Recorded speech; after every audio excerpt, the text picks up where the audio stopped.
이는 그가 사랑하시는 자 안에서 우리에게 거저 주시는 바 그의 은혜의 영광을 찬송하게 하려는 것이라. 우리는 그리스도 안에서 그의 은혜의 풍성함을 따라 그의 피로 말미암아 속량 곧 죄사함을 받았느니라.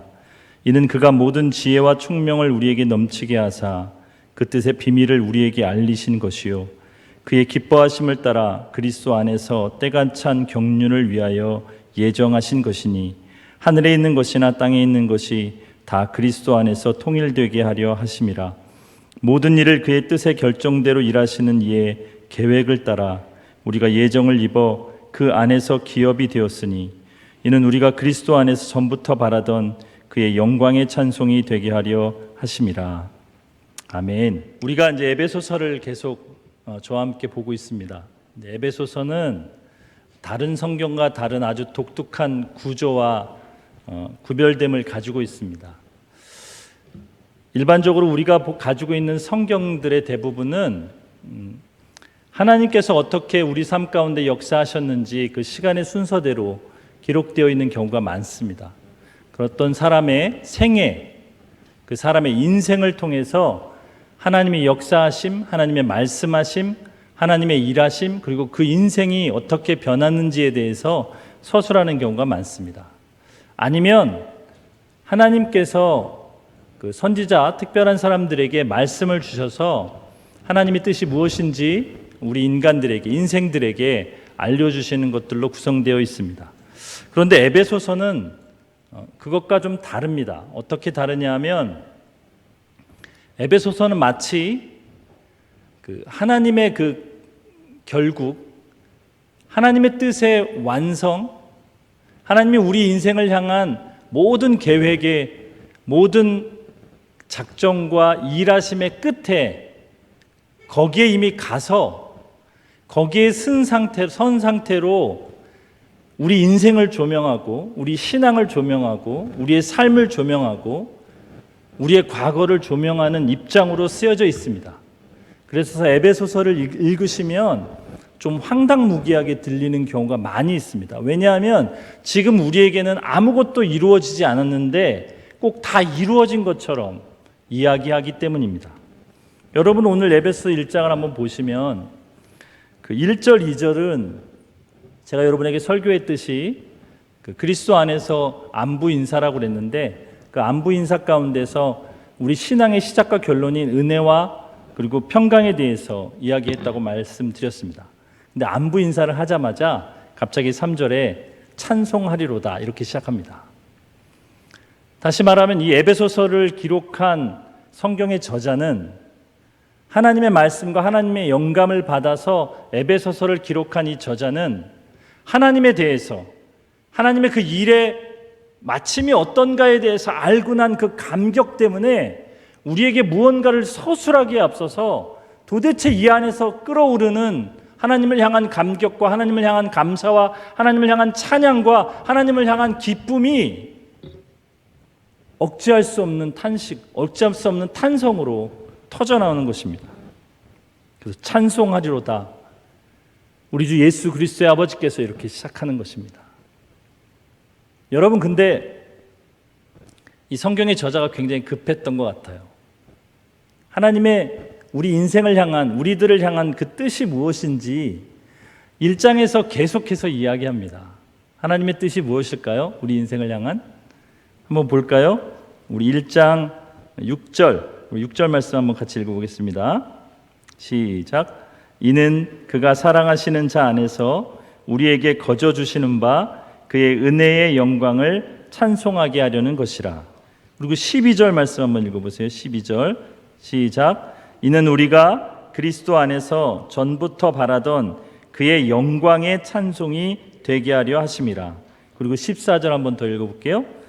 이는 우리 기업의 보증이 되사 그 얻으신 것을 속량하시고 그의 영광을 찬송하게 하려 하심이라. 네. 이 세 절의 결론이 뭐죠? 이 세 절을 통합하면 뭐죠? 하나님의 영광을 찬송하게 하려는 것이다. 오늘 설교의 제목이 창조의 제사장으로 사는 삶입니다. 하나님의 영광을 찬송한다라는 것은 하나님의 영광에 찬송이 된다는 것은 여러분과 저의 삶을 통해서 하나님을 높여드리는 일들이 일어나는 것, 그리고 다른 사람이 우리를 보면서 하나님을 발견하고 하나님께 영광을 돌리게 되는 일들이 벌어진다는 것입니다. 예수님께서 이 땅에서 공생애를 사실 때에 예수님이 행하시는 기적들, 예수님이 행하시는 설교들, 예수님이 행하시는 행동들을 바라보면서 성경에 보면 많은 사람들이 놀라고 기이 여기고, 그리고 이런 일들을 행하시는 하나님께 영광을 돌렸다, 이렇게 기록하고 있습니다. 다시 말하면 예수 그리스도를 바라보면서 많은 사람들이 하나님의 일하심에 대해서 경험할 수 있었습니다. 하나님께서 우리에게 그것을 원하시는 것입니다. 우리를 통해 하나님이 찬송과 영광을 받으실 수 있는 그런 제사장의 직분을 감당할 수 있는 존재, 원래 하나님의 우리 인간 창조의 목적은 그것이었습니다. 하나님께서 아담과 하와를 창조하신 목적은 아담과 하와로 더불어 온 세상을 다스리며 하나님이 어떤 분이신지를 나타내고 드러내는 존재로 창조하셨고, 그런데 아담과 하와가 스스로 타락하고 하나님을 배반하고 거역한 순간 그 모든 직위에서 박탈당하고, 오히려 그가 다스리고 그가 지배해야 했던 악한 영들의 세력 앞에 무릎 꿇고 지배당하는 존재가 되었습니다. 그 어떤 힘과 능력과 노력과 결단과 애씀을 통해서도 그 사단과 마귀의 세력으로부터 벗어날 수가 없었습니다. 그래서 요한복음 8장 44절에 보면은 너희 아비는 마귀다, 그는 처음부터 살인한 자요 거짓말한 자다, 이렇게 이야기합니다. 그래서 주님은 뭐라고 얘기하냐면 그 하나님을 믿은, 예수를 믿은 유대인들을 향해서 예수를 부인하고 따르지 않고 배척하는 사람들이 아니라 예수를 믿고 따르려고 했던 사람들을 향해서 너희 아비는 마귀인데, 그래서 너희가 하는 일들이, 너희가 내뱉는 것들이 다 그 안에서 마귀의 뜻대로, 너희 아버지의 뜻대로 다 살인하는 것이고 거짓말하는 것이고 파괴하는 것이고 멸망하는 것으로 나오는다라고 이야기했을 때 유대인들이 대노하는 것입니다. 그 일로 인해서 예수를 십자가에 못 박으려고 결정하게 되는 것이죠. 그런 우리를 주님이 다시, 오늘 성경에 보면 1장에 보면 속량이라는 단어들이 나옵니다. 주님이 대가를 지불하시고 우리를 그 모든 죄에서 구원해 내셔서 원래 하나님께서 우리를 창조하셨던 그 목적을 마침내 다시 이루어내는 것이 하나님의 뜻입니다. 영광이 뭘까요, 여러분? 하나님께 영광을 돌린다.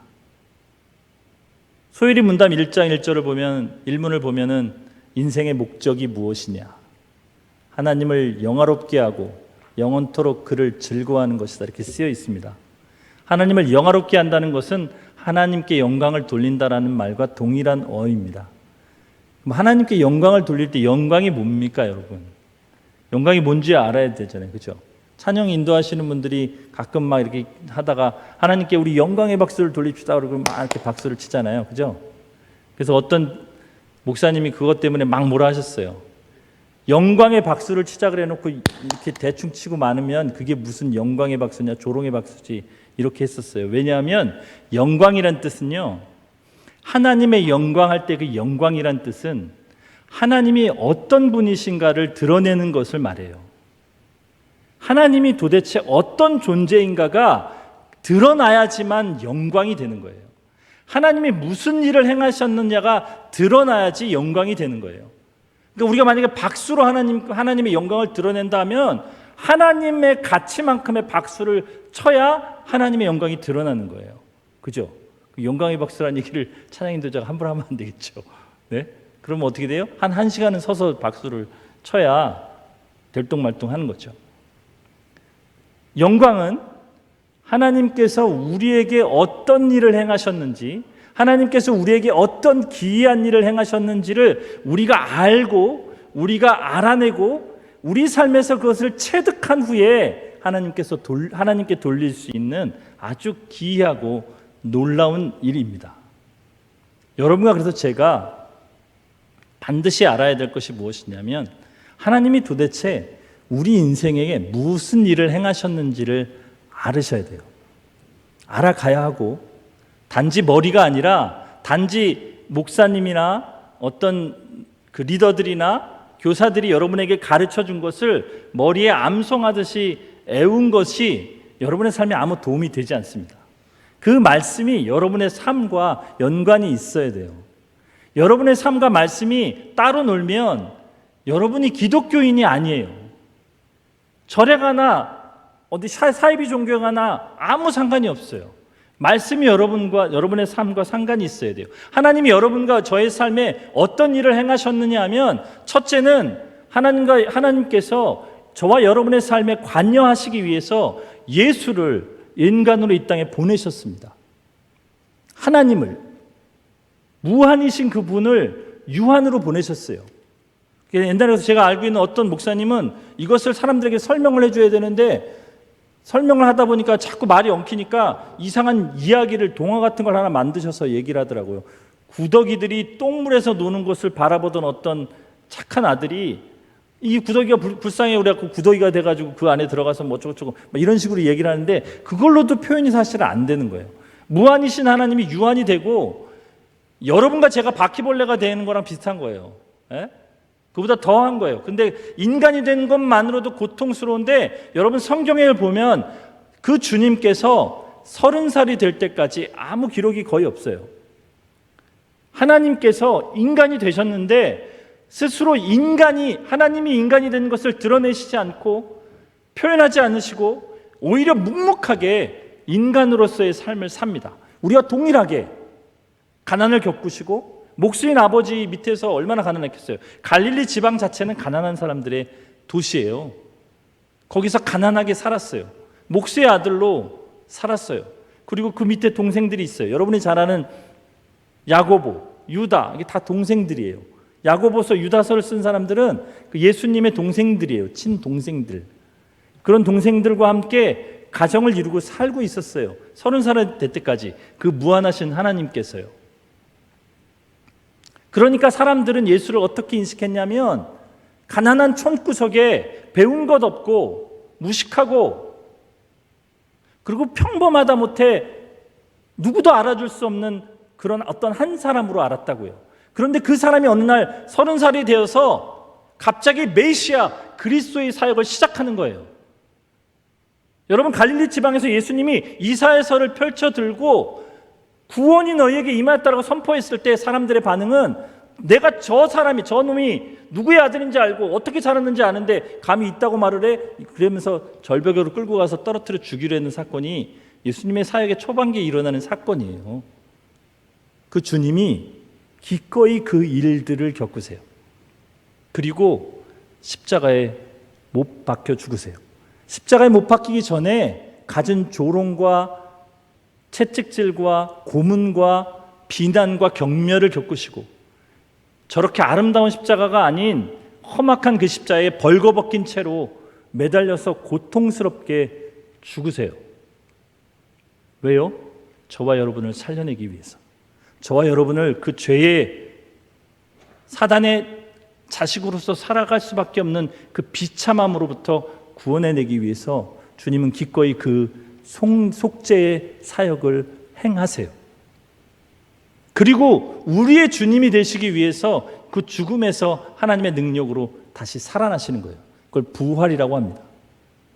주님이 부활하시면서 주님이 말씀하셨던 모든 것들, 주님이 약속하셨던 모든 것들이 진리임이 드러나고 그 주님께서 부활하신 후에 500명이나 보는 사람들 앞에서 하늘로 들려 올라가시는 일을 보여주심으로 내가 다시 오실 것이라는 약속을 우리에게 주셨어요. 그래서 우리는 지금 주님이 다시 오실 그 약속을 기다리며 인생을 살아가고 있습니다. 그 주님이 하신 그 놀라운 속죄의 사건을 우리에게 적용을 시켜야 하는데 그 일을 하나님께서 어떻게 하시냐면 에베소서의 입장에서 얘기하는 거예요. 에베소서는 인생을 다 살아보고 이 구원의 완성을 가보고 하나님이 그 끝에 어떻게 하시는지를 알고 난 후에 인생을 돌아보니까 하나님이 우리를 택하셨음을 알게 되는 거예요. 그래서 오늘 성경도 하나님께서 창세 전에 그리스도 안에서 우리를 택했다, 기쁘신 뜻대로 우리를 예정했다라고 표현하는 거예요. 우리를 택하셨어요, 여러분. 하나님이 그 수많은 세상의 사람들 중에 저와 여러분을 택하셨어요. 여러분과 저는 우리가 하나님을 택했다라고 이야기하고, 우리가 하나님을 선택하고, 우리가 기독교를 선택하고, 우리가 양일교회를 선택했다고 얘기하는데, 성경은 그렇게 얘기하지 않습니다. 성경은 하나님이 우리를 선택하셨고 하나님이 우리를 부르셨다고 이야기합니다. 하나님이 우리를 선택하신 그 선택이 부르심을 통해서 우리 안에서 반응이 일어나요. 여러분, 요즘에 이 예수 그리스도에 대한 이야기나 설교를 듣지 못하는 사람들이 어디 있어요? 근데 어떤 사람은 이 설교를 듣고 예수 그리스도에 대한 이 이야기를 듣고 삶이 변해요. 어떤 사람은 아마추어인 어떤 찬양을 듣고 눈물을 흘리며 그 삶이 변합니다. 어떤 사람은 그냥 전도지 같은 쪽지를 줬는데 그 쪽지를 받아들고 몇 날 며칠을 고민하다가 주님께 나와요. 제가 그 얘기 했잖아요. 필리핀에 갔는데 거기는 30초 복음을 전해요. 라디오 복음으로.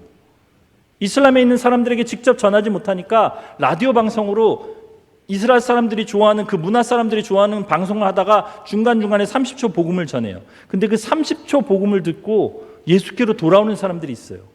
이건 설명할 수 없는 이야기들이에요. 그게 하나님의 부르심이에요. 성경 그것을 소명이라고 이야기합니다. 하나님이 저와 여러분을 부르셨어요. 우리는 잘 모르겠는데 우리 안에 있는 것이 그 하나님의 부르심에 반응해서 주님께 나아오는 것이에요.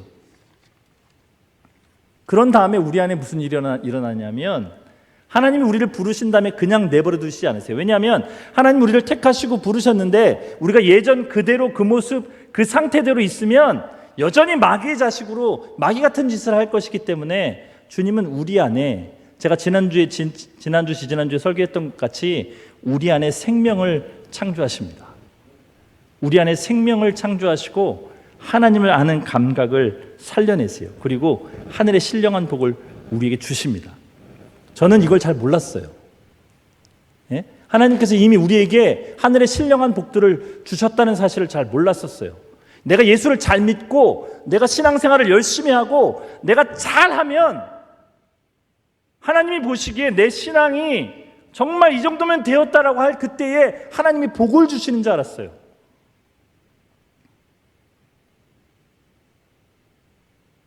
그런데 그렇지가 않더라고요. 여러분과 제가 아무것도 하지 않았는데 오히려 하나님을 배반하고 거부하고 여전히 죄 가운데 있는데 하나님은 우리에게 새로운 생명을 주시고 우리 영을 살리시고 우리 안에 신령한 복들을 주세요. 하나님을 아는 감각을 우리 안에 살려내세요. 그래서 우리가 첫 번째로 해야 될 게 무엇이냐면, 창조의 제사정으로 살려면 제일 첫 번째 해야 될 건 뭐냐면 인과응보의 세계에서 벗어나셔야 돼요. 여러분, 인과응보의 세계. 여러분, 신앙생활을 하면은 자꾸 우리가 인과응보를 해요. 내가 이만큼 기도했는데, 내가 이렇게 많이 성경을 읽었는데, 이렇게 많이 교회에 출석을 했는데, 내가 열심히 예배를 드렸는데 라고 하는데 하나님은 그럼 뭐 하셨습니까? 이렇게 이야기하기 시작한 거예요. 그 대표적인 게 뭐냐면 욥기예요. 욥기. 여러분, 욥기라고, 내가 우리 청년들을 비하하는 건 아니지만 욥기 성경을 한 번도 못 읽어보신 분은 있을 거예요. 근데 욥기 설교는 많이 들어보셨을 거예요. 왜냐하면 거기 1장, 2장은 설교를 많이 하거든요. 욥이라는 사람이 살았어요. 욥이라는 사람이, 제가 잠깐 슬쩍 얘기할게요. 욥이라는 사람이 살았는데 이 사람은 이방 사람이에요. 구스 땅에 사는 사람인데 옛날의 사람이에요. 근데 그 사람이 하나님을 경외했다고 성경 기록돼 있어요. 그래서 하나님께 부지불식간에 죄를 범할지도 모르기 때문에 날마다 예배를 드리고 회개하고 하나님께 예물을 드리며 경건한 삶을 살았다고 기록되어 있어요. 근데 그런 어느 날 그 욥에게 하나님의 시험이 임해요.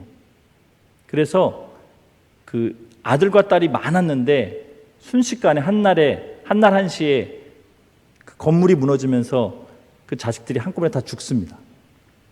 그리고 양과 소와 낙타와 이런 모든 재산이 막 동풍이 불고 막 도적대가 오고 강도가 들고 이래서 재산을 다 잊어버리고 자식들이 한순간에 다 죽어버려요. 그때 욥이 여러분과 제일 잘 아는 그 유명한 신앙 고백을 합니다. 주신 자도 여호와시요 취하신 자도 여호와시오니 여호와의 이름이 찬송을 받으실지어다, 이렇게 이야기를 합니다. 그래서 그 설교를 수많은 목사님들이 했어요. 저도 그 설교 들었어요. 그래서 그렇게 살아야 된다, 신앙생활을 그렇게 해야 된다, 이렇게 설교를 듣고 엄청나게 고생을 했어요, 여러분. 왜냐하면 저는 잘 그렇게 안 되더라고요. 예? 제가 아프거나 우리 자식이 아프면 하나님 앞에 그렇게 잘 안 되더라고요. 그런데 그 욥의 신앙 고백을 들으신 하나님이 그 욥을 참소했던 사단에게, 거기는 이야기처럼 나와요. 사단에게 거 봐라, 욥 봐봐라, 이런 환난을 겪었는데도 그 신앙을 지키는 걸 봐봐라. 그랬더니 사단이 뭐라 그래요? 저를 그냥 내버려 두니까 그렇죠. 저 생명을 한번 쳐보시면 바뀔 겁니다. 그러잖아요. 그래서 죽이지만 말고 한번 마음대로 해봐라. 그래서 온몸에 피부암이 돌죠, 여러분. 머리부터 발끝까지 피부암이 돌아요. 예? 재산 다 잃었죠. 자식 다 잃었죠. 자기 몸은 완전히 이제 죽을 날 받아놓은 사람처럼 됐어요. 그때 그 사랑하는 아내가 저주를 합니다. 당신이 어떻게 이렇게 살았는데 하나님이 이런 일을 하시는 하나님이라면 하나님 저주하고 우리 같이 죽자, 이렇게 얘기합니다. 그때 욥이 단호하게 거부해요. 그럴 수 없다고. 예? 거기가 2장까지 이야기예요. 2장까지. 2장까지만 설교를 들으면요, 욥은 대단한 신앙을 가진 사람이에요. 그죠? 근데 3장에 들어가면 갑자기 욥이 바뀝니다.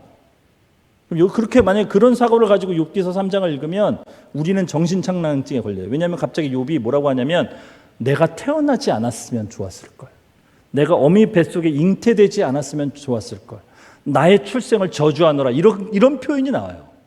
무슨 말인지 알겠어요? 왜 갑자기 그러면 그렇게 할까요? 그 신앙이 좋던 사람이, 친구들이 와서 욥을 비난하기 시작하는 그 현장 앞에서 친구들이 뭐라고 비난하냐면, 네가 죄를 지었기 때문에 하나님께 이런 벌을 받는 것 아니냐, 그러니까 빨리 너 죄를 회개하라. 그런데 욥은 아무리 생각해봐도 자기 죄가 없는 거예요. 자기는 하나님께 최선을 다했어요. 자기 모든 것을 걸고 하나님을 잘 섬겼다고요. 그런데 하나님이 이렇게 했단 말이에요. 그러니까 이해가 안 돼요. 그러니까 나는 더 이상 할 게 없어요. 그러니까 뭐라고 하냐면, 나도 곤란하고 하나님도 곤란한 입장이에요. 그러니까 차라리 내가 태어나지 않았으면, 내가 탄생하지 않았으면, 어머니 뱃속에 잉태되지 않았으면 나도 괜찮고 하나님도 곤란하지 않았을 텐데 라고 고백하는 거예요. 그리고서는 그 지지부진한 설전이 40장 가까이 계속됩니다. 욥은 무슨 생각을 하고 있었냐면, 하나님 앞에 열심을 내면, 하나님 앞에 순수하고 뜨거움으로 하나님께 정성으로 전심으로 나아가면 그 다음 일은 하나님이 축복과 복과 평안으로 함께 하실 줄 알았어요. 그게 인과응보예요. 근데 그게 깨져버리기 시작하는 거예요. 자신이 평생을 하나님께 드렸던 모든 것이 그대로 여전히 살아있고, 자기가 모든 것을 잃었음에도 불구하고 하나님을 높여드렸는데, 오늘 성경에 말하면 하나님께 영광을 돌렸는데, 그럼에도 불구하고 하나님은 아무것도 하시지 않는 것을 욥은 경험하는 거예요. 그러면서 무너져 내리는 거예요. 근데 욥이 어떻게 살아났나요? 욥기서 마지막에 보시면 하나님이 욥에게 나타나세요. 그리고 내가 누군지에 대해서 이야기하세요. 여러분, 그 욥기서 마지막을 보면 하나님 참 짓궂으신 것 같아요. 내가 누군지를 얘기하는데 뭐라고 얘기하시냐면, 너 저 하늘에다가 별을 달아본 적 있냐? 너 그 일을 할 수 있어? 이렇게 물어봐요. 하늘에다가, 우주에다가 그 별을 만드신 걸 얘기하는 거잖아요. 공중에다 너 별을 저렇게 달아놓을 수 있냐? 그러면서 하나님의 창조의 사역들을 이야기해요. 여러분 한번 읽어보세요. 황당무계한 일을, 인간은 도저히 할 수 없는 그 얘기들 해요. 그게 무슨 소리냐면, 내가 누구냐, 이런 얘기예요. 내가 누구냐. 너의 삶 속에, 너의 신앙 속에, 너의 인생 속에서 진짜 일하는 사람이 누구냐? 너냐? 나냐? 이 얘기 하시는 거예요. 욥이 그때 깨달아요. 나의 열심, 나의 정성, 나의 무언가를 하나님께 드렸을 때 하나님께서 그것에 대한 보답으로 나에게 축복하시는 것이 아니라, 하나님의 열심으로, 하나님의 사랑으로, 하나님의 선택대로 하나님이 나를 기뻐하시기 때문에 나에게 거저 주신다는 사실을 깨달아요. 그래서 욥이 그때 회개합니다, 여러분. 알아요?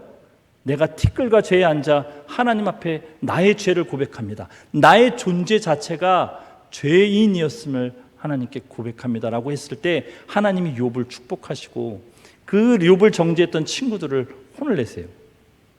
우리가 제일 먼저 극복해야 될, 저도 아직 극복하고 있어요. 왜냐하면 저를 보고 나중에 이제 제가 혹시 인간응보적인 태도를 취하면 우리 아이들이 이제 보고 있으니까 제가 거짓말을 할 수가 없잖아요. 그럴 때가 있을 거예요. 근데 왜냐하면 저도 아직 완성되지 않았기 때문에 그래요. 저도 그렇게 나아가고 있어요. 근데 왜냐하면 제가 평생을 그런 지도를 받고 살았거든요. 그래서 제 안에도 그런 게 있어요. 예? 내가 열심히 하나님께 이렇게 간구하고 이렇게 갈구했는데 왜 여기 응답하시지 않지? 그러니까 그때 응답하시지 않는 하나님은 엄청난 침묵하시는 분이고 일하시지 않는 분처럼 느껴지는 것이에요. 근데 그렇지 않아요, 여러분. 여러분과 저의 삶을 20, 30대 있는 여러분의 삶을 되돌아보고 뭐를 느껴보라 그러면 느끼지 못할 것이 많으니까 제가 지금 51인데 51의 삶을 이렇게 뒤돌아보니까 제가 한 건 별로 없고 다 구비구비마다 주님이 다 하셨어요. 저는 대부분 잘못된 길로 가고 대부분 고집 피우고 대부분 하나님을 원망하고 시간 낭비하고 게으르게 보냈는데 하나님이 그러한 나의 잘못조차도 선하게 바꿔주셔서 주님을 따르는 삶을 기억고 살게 하시고 그 주님을 가슴 벅찬 감격으로 경험케 하시는 일들을 하고 계세요.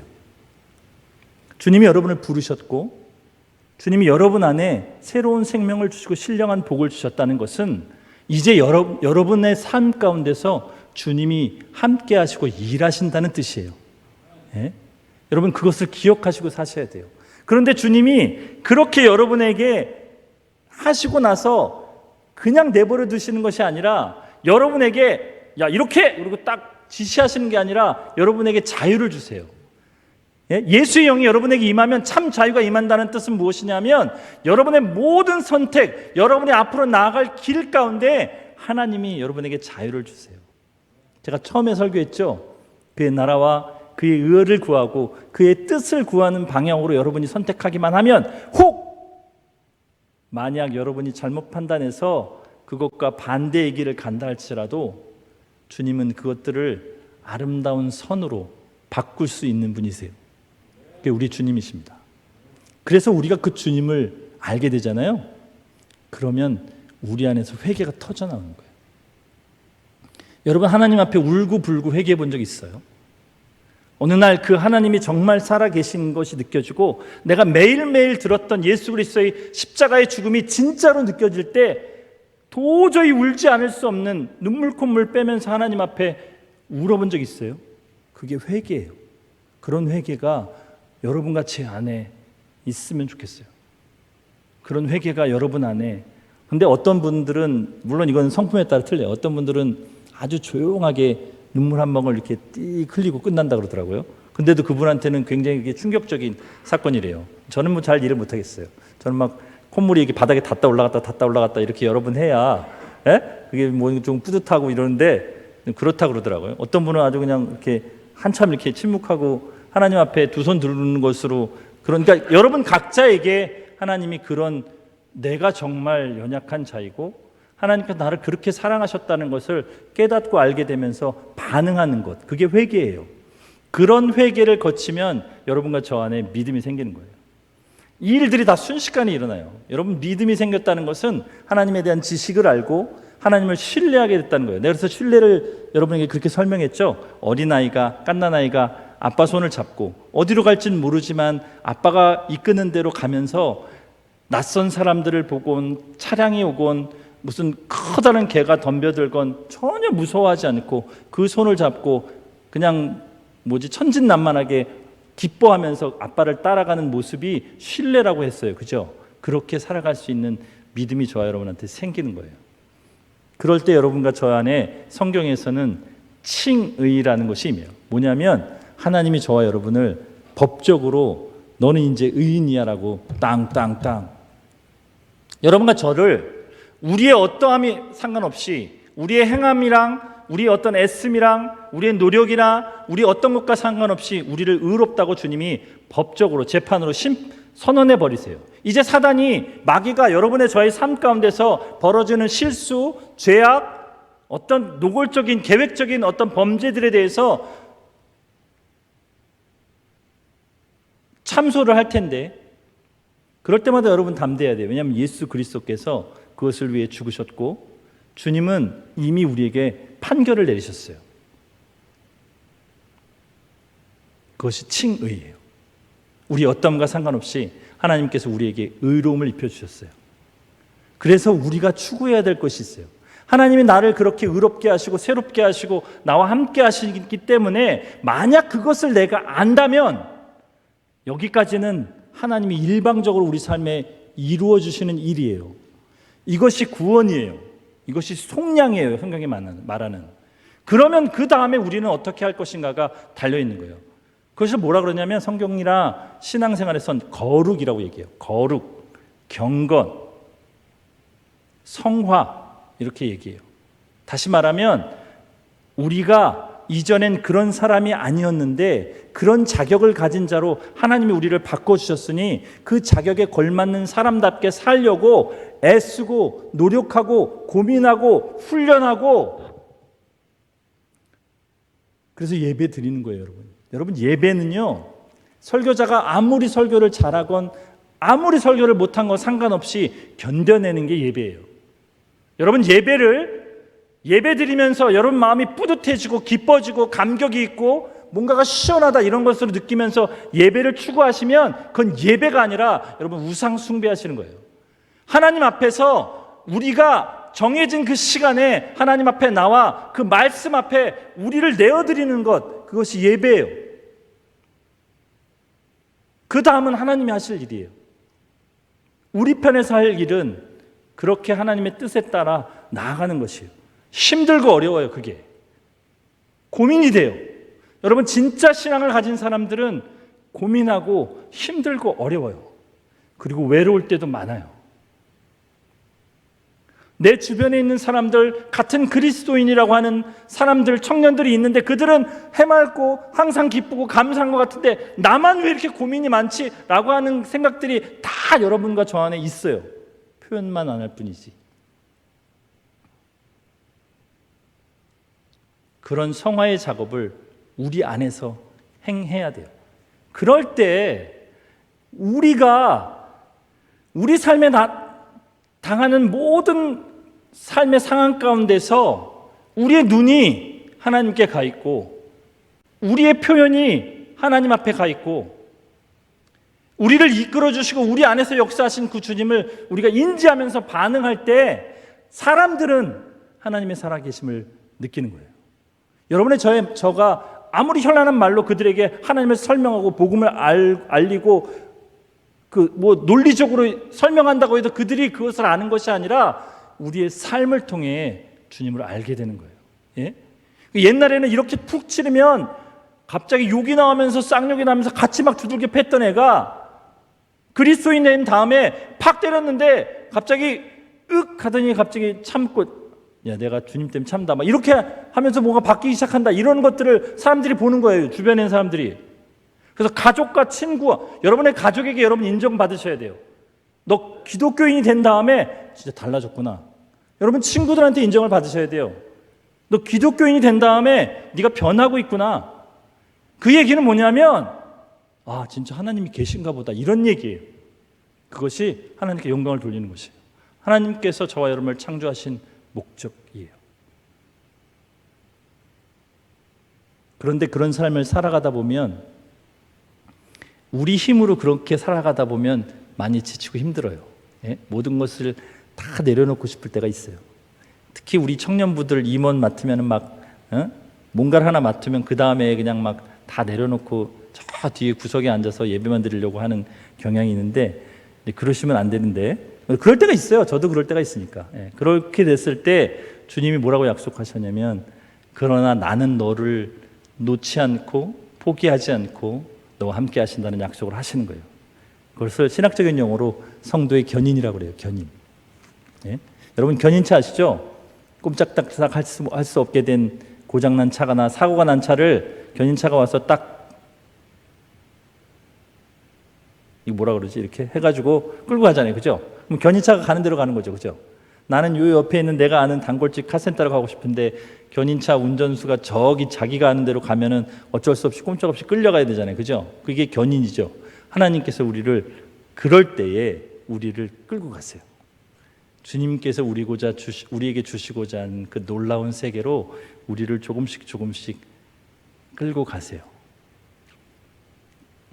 그 주님이 저와 여러분의 삶에 늘 함께 하셔서 그런 일들을 행하신다는 사실을 기억하고 우리가 삶을 살아가면서 그냥 여러분과 제가 일상의 삶을 사는 것 같아요. 예? 오늘은 무엇을 먹어야 하지? 나는 어느 대학을 가야 하지? 저번에 어떤 청년 제가 얘기를 하면서 막 했더니 막 힘들었다고 그랬는데 어쨌든 나는 무슨 과로 진학을 해야 되지? 나는 학교를 휴학을 해야 되는지 나는 군대를 가야 되는지 어떤 자매가 나에게 고백을 했는데 사귀어야 될 것인지 결혼을 해야 될 것인지 평생 모태 솔로로 있어야 될 것인지 여러 가지 것들이 여러분의 아주 사소한 그냥 결정들이 여러분의 삶을 가득 메우고 있잖아요. 그죠? 그래서 어떨 때 여러분 하루를 지나보면 하루를 내가 진짜 아무 생각 없이 살았구나 그럴 때가 있죠. 막 치여가지고 어쩔 수 없는 선택을 하다 보니까 하루가 지나고 이틀이 지나고 일주일이 지날 때도 많이 있죠. 예? 내가 지금 뭐 하고 있나 어쩔 때는 허탈할 때도 많이 있죠. 그러나 그런 모든 삶 가운데 하나님은 우리 삶을 그냥 내버려 주시지 않는다는 사실을 기억하셔야 돼요. 그 의미 없는 삶까지도 하나님은 아름다운 선으로 바꾸실 거예요. 그것이 그리스도인이라는 뜻이고 그것이 하나님께서 우리를 통해서 영광 받으실 자로 바꿔주시겠다는 뜻이에요. 그 기쁘신 뜻, 그 놀라운 비밀이 이 에베소서에 담겨 있는데 이게 필설로 하기가 어려우니까 이것을 굉장히 장황하고 굉장히 큰 언어들로 단어의 조합으로 느낌표를 가지고 이야기하는 것이에요. 사랑하는 여러분, 그래서 여러분과 제가 주어진 삶을 잘 살아내는 것이 우선 중요해요. 학생이면 공부를 이왕이면 열심히 해야 되고 직장인이면 거기에서 여러분이 맡은 직책에 대해서 열심히 해내야 되고 그럼에도 불구하고 저도 그렇지만 우리 능력이 모자라는 것들을 많이 느끼죠. 그런데 거기까지잖아요. 그죠? 더 잘 해보려고 발버둥 치지만 잘 안 되잖아요. 그럼에도 불구하고 성실로 그런 것들을 감당해내야 돼요. 왜 그러냐면 주님께서 우리와 함께 하시기 때문에 우리가 기꺼이 그런 삶을 살아가야 그 주님께서 우리에게 베풀어 주신 그 은혜에 대한 반응, 주님께서 우리를 바꿔주신 그 자격에 대한 당연한 우리 삶의 태도이기 때문에 그렇게 이야기가 되는 거예요. 그러니까 이게 중간 과정을 다 빼면 어떤 일이 벌어지냐면 여러분과 저에게 도덕과 윤리만 남는 거예요. 세상을 살면서 도덕과 윤리를 잘 지키고 살아가는 그리스도인이 되어라라고 이야기할 수밖에 없고 설교도 그렇게밖에 할 수가 없는 거예요. 왜냐하면 중간의 것들이 다 빠졌기 때문에. 왜 그렇게 살아야 하냐면 주님이 저와 여러분에게 이미 그 모든 대가를 지불하시고 그 놀라운 복들을 주셨기 때문에 그래요. 우리가 그것들을 누릴 수 있는 유일한 방법은 우리가 그 주님이 주신 것들에 반응하기 시작했을 때 이미 우리에게 있는 것임에도 불구하고 우리가 모르던 그것들이 우리가 주님의 말씀과 뜻에 반응하며 하루를 살기 시작했을 때 우리 안에서 드러나요.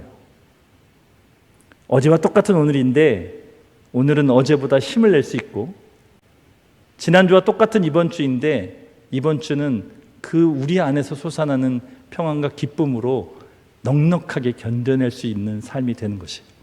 그런 삶을 살게 되는 저와 여러분이 되기를 예수님의 이름으로 축복합니다. 기도하겠습니다. 하나님 아버지,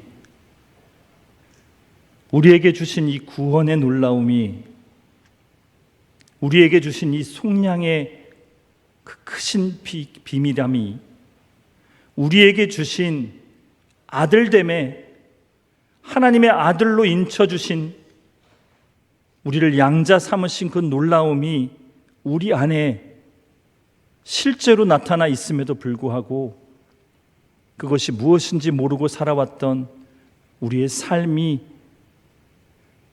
후회와 걱정과 근심과 무기력함으로 살아왔던 우리의 삶이 주님 보시기에 얼마나 안타깝고 아프셨는지요. 하나님, 우리가 그 주님 바라보며 그 주님이 주신 것들 다시 기억하며 그 주님이 주신 그 커다란 것들, 그 기이한 것들, 그 놀라운 사랑을 기억하며 이제 하루를 살아가기로 결단합니다. 하나님, 우리 안에 역사해 주시고 그 주님을 우리 안에 나타내 주옵소서. 우리 사랑하는 청년들이 그들이 또다시 살아가는 일상 가운데서 하나님이 살아계심을 경험할 수 있도록 주님 일하여 주옵소서. 이미 그렇게 하시는 주님을 찬양하오며 예수님의 이름으로 기도합니다. 아멘.